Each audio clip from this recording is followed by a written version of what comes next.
Good morning students. आज आपण company व्यवस्थापन आणि प्रशासन याचा अभ्यास करणार आहोत. कंपनीचे नित्याचे कार्य चालवणारा घटक म्हणजे व्यवस्थापन होय. व्यवस्थापनाचे कार्य प्रशासनाने घालून दिलेल्या उद्दिष्टे व धोरणानुसार चालते. बऱ्याच वेळा कंपनी प्रशासन आणि व्यवस्थापन या संज्ञा सारख्या अर्थाने वापरल्या जातात. प्रत्यक्षात प्रशासन हा कंपनीतील सर्वोच्च अधिकार असणारा घटक असून कंपनीचे नित्याचे कार्य व व्यवस्थापन पाहण्याशी निगडीत असणारा घटक म्हणजे व्यवस्थापन होय. प्रशासन म्हणजे कंपनीतील सर्वोच्च अधिकार असणारा घटक आणि व्यवस्थापन म्हणजे या कंपनीच्या नित्याचे कार्य पाहण्याशी निगडीत असणारा घटक म्हणजे व्यवस्थापन होय. ह्या दोन बाबी अतिशय महत्त्वाच्या आहेत आणि आपण त्या लक्षात ठेवल्या पाहिजेत.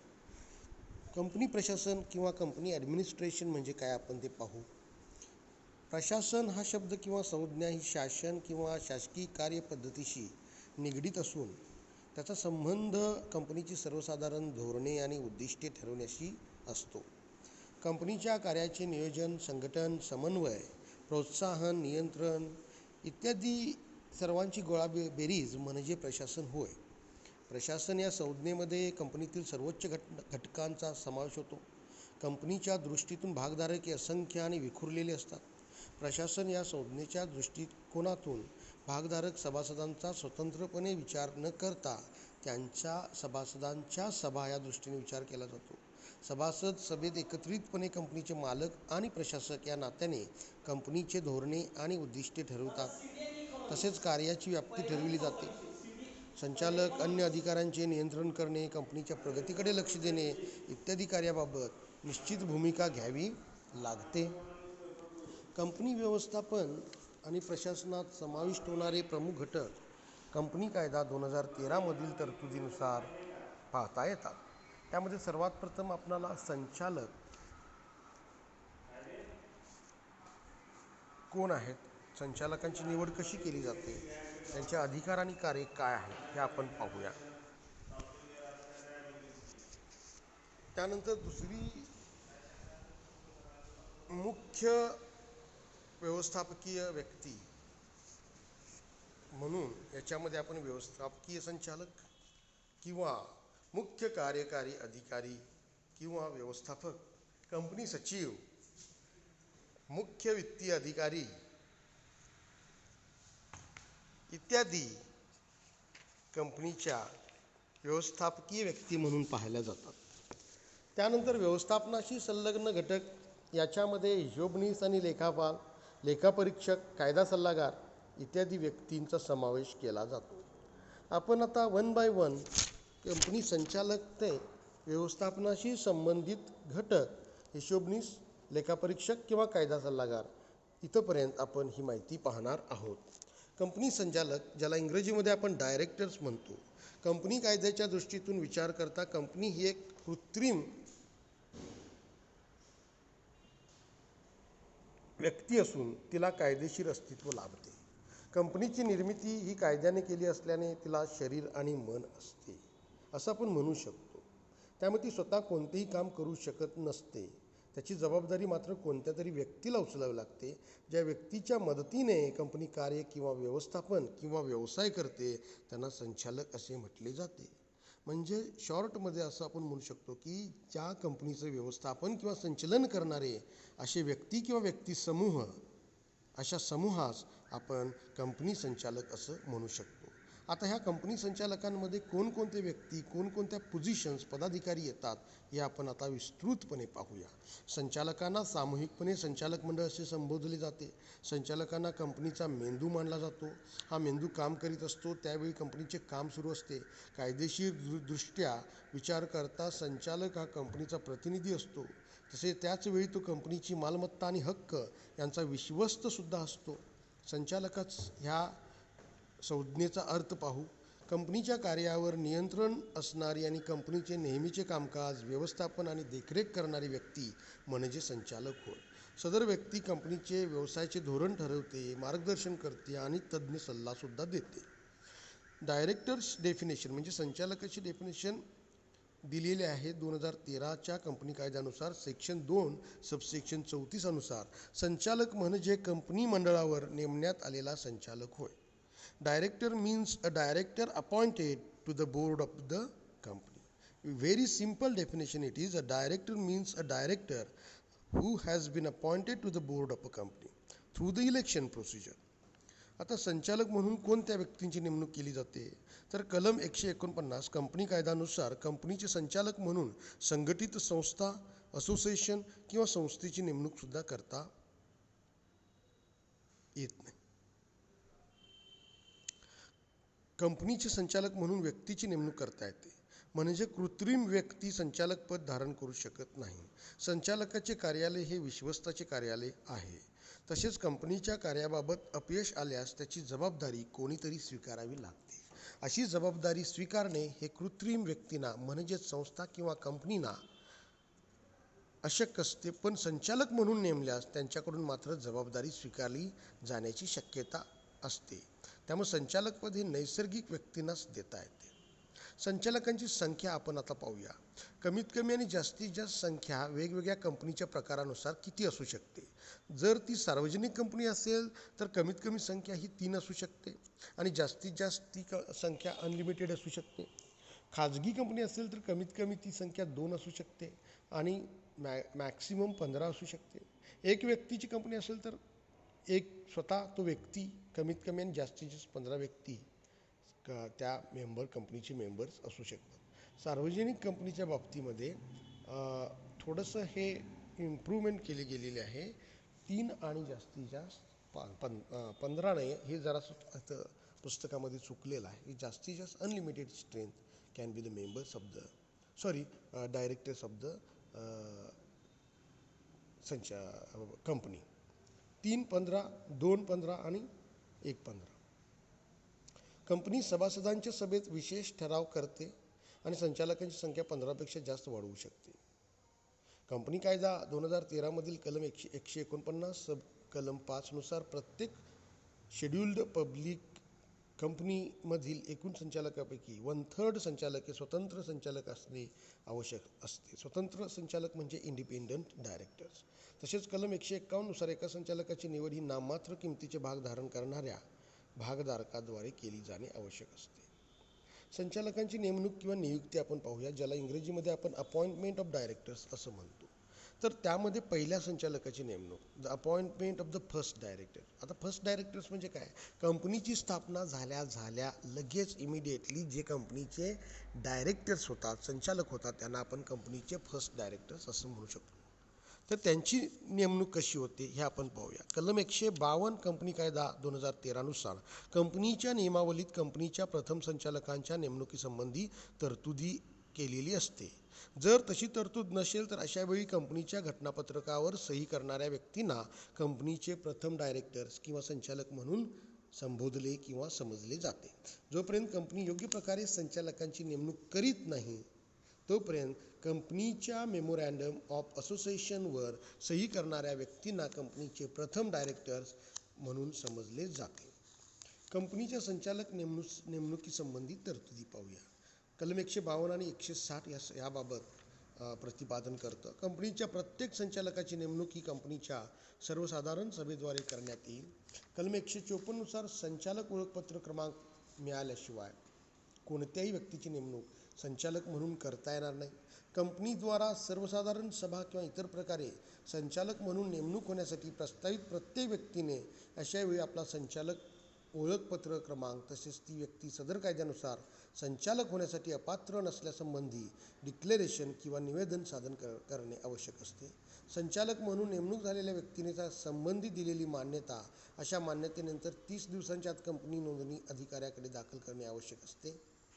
कंपनी नियमावली कंपनीच्या वार्षिक साधारण सभेत सर्व संचालकांनी निवृत्त होण्यासाठी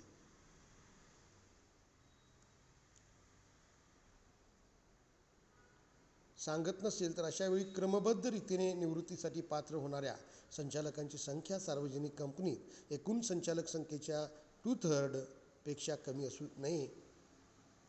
अशी व्यक्ती स्वतः अथवा काही सदस्य सदर व्यक्तीला संचालक म्हणून प्रस्तावित करत असतील तर करू शकते.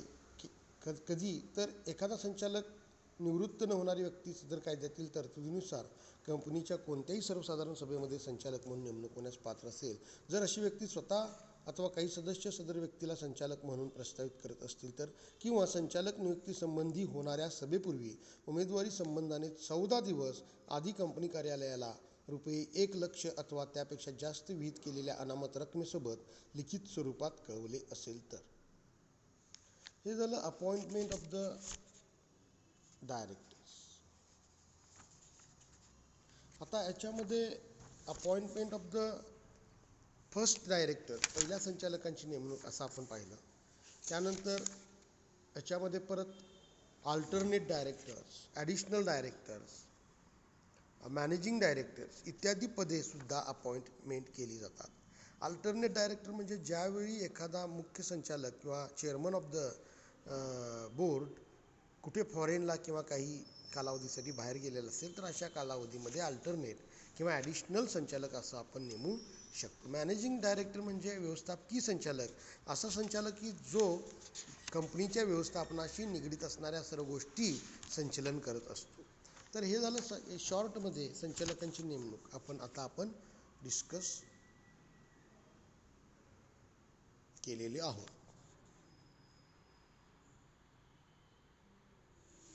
आता आपण पाहूया संचालकांचे स्थान अथवा भूमिका. Role of the directors. कंपनी व्यवस्थापनात संचालकांचे स्थान हे अत्यंत महत्त्वाचे असून त्याचे निश्चित कायदेशीर स्थान कोणते हे सांगणे खूपच कठीण आहे. संचालकांना कंपनीचे प्रतिनिधी, कंपनीचे विश्वस्त, कंपनीचे नोकर, कंपनीचा अधिकारी अशा अनेक प्रकारे काम किंवा कार्यभार सोपवलेला असू शकतो. संचालकांचे कंपनीतील निश्चित स्थान कोणते याची कल्पना खालील मुद्द्यावरून आपणास येऊ शकते. एक म्हणजे संचालक कंपनीचे प्रतिनिधी असतात. कंपनी कृत्रिम व्यक्ती असल्याने स्वतः कोणतेही कार्य करू शकत नाही, त्यामुळे तिला प्रतिनिधीमार्फत काम करावे लागते. कंपनीच्या वतीने संचालक जे काम करतात त्या कामाबाबतचे ते प्रतिनिधी असतात. संचालकांनी दिलेल्या अधिकाराच्या मर्यादेत आणि स्वतःच्या व्यक्तिगत हिताचा विचार करता कंपनीच्या वतीने केलेल्या करारास ते जबाबदार असत नाहीत. त्यांनी घटनापत्रक आणि नियमावलीने दिलेल्या अधिकाराचे उल्लंघन करून काम केल्यास अशा करारास ते वैयक्तिकपणे जबाबदार राहतात.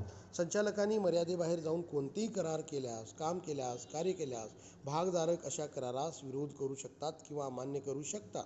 तरीही संचालक हे कंपनीचे प्रतिनिधी असल्याने त्यांना संयुक्तपणे अधिकार प्राप्त झालेले असतात.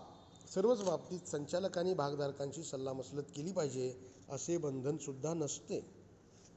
म्हणजे कंपनीचे संचालक हे प्रतिनिधी म्हणून काम करत असतात. दुसरं कार्य आहे संचालक सेवक पण असतात. Directors as an employee of the company. संचालक हे कंपनीचे प्रतिनिधी असल्याने त्यांना कंपनीचे सेवक किंवा कंपनी सेवक वर्गापैकी एक मानता येत नाही. सेवक वर्गास कंपनी कायद्यानुसार मिळणाऱ्या काही सुविधा आणि हक्क असतात. काही प्रमाणात संचालकांना जरी हे यातील काही प्रमाणात संचालकांना मिळत असले तरी त्यांना सेवक मानणे गैर ठरते, कारण त्यांची नियमित सेवक म्हणून नेमणूक झालेली नसते. तसेच कंपनीच्या हितासाठी संचालक काम करीत असतात आणि व्यावसायिक वृत्ती ठेवून कंपनीचा धंदा चालवित असतात, व्यवसाय चालवित असतात. परंतु स्वतंत्र करार करून संचालकांकडे सेवकाप्रमाणे काही जबाबदाऱ्या सोपवल्या असतील तर त्यास सेवक म्हणणे गैर ठरत नाही.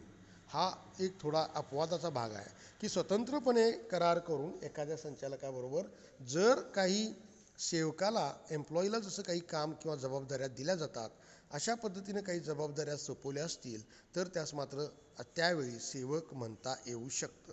म्हणजे हे एक कॉम्प्लिकेटेड मॅटर आहे की संचालक सेवक असतातही आणि नसतातही, कधी असतात आणि कधी नसतात. तर it is wholly depend upon the circumstances or any contract or a relation subsisting between the company and the director of a company. पुढचा मुद्दा आहे संचालक कंपनीतील अधिकारी सुद्धा असतात. Directors act as an officer of a company. Company कायद्यानुसार काही बाबतीत कंपनी संचालकांना कंपनीचे अधिकारी मानण्यात सुद्धा येते. कंपनी कायद्यातील काही तरतुदींचे पालन न केल्यास संचालकांना दंड ठोठावण्यात येतो, त्यामुळे त्यांना कंपनीतील अधिकारी मानणे सुद्धा उचित ठरते. संचालक कंपनीचे विश्वस्त असतात. Directors as a trustee. Company संचालकांना कंपनीचे विश्वस्त मानले जाते. कंपनीच्या सर्व मालमत्ता ही त्यांच्या हातात असते. त्यांनी कंपनीकडील भांडवल व मालमत्तेचा वापर कंपनी घटनापत्रकात नमूद केलेल्या उद्दिष्टांच्या पूर्तीसाठी करावयाचा असतो. त्यांनी कंपनीची मालमत्ता अगर पैशाचा गैरवापर केला किंवा हस्तांतरण केले तर त्यांना त्याची भरपाई करावी लागते. त्यामुळे त्यांना दिलेल्या अधिकाराचा वापर कंपनी आणि सभासदांच्या हितासाठी केला पाहिजे. वैयक्तिक हिताचा किंवा फायद्याचा विचार त्यांनी करता कामा नये. कंपनीशी करार किंवा व्यवहार करणाऱ्या तिसऱ्या पक्षाच्या दृष्टिकोनातून ते विश्वस्त अशावेळी मात्र ठरू शकत नाहीत. हे झालं आपण संचालकाचे स्थान अथवा भूमिका, रोल ऑफ डायरेक्टर्समध्ये आपण ह्या गोष्टी पाहिलो की directors as a representative, directors as a employee, directors as officer of the company, directors as a trustee of the company. These are the role and position of the directors have been elaborated. आता आपण बघू शकतो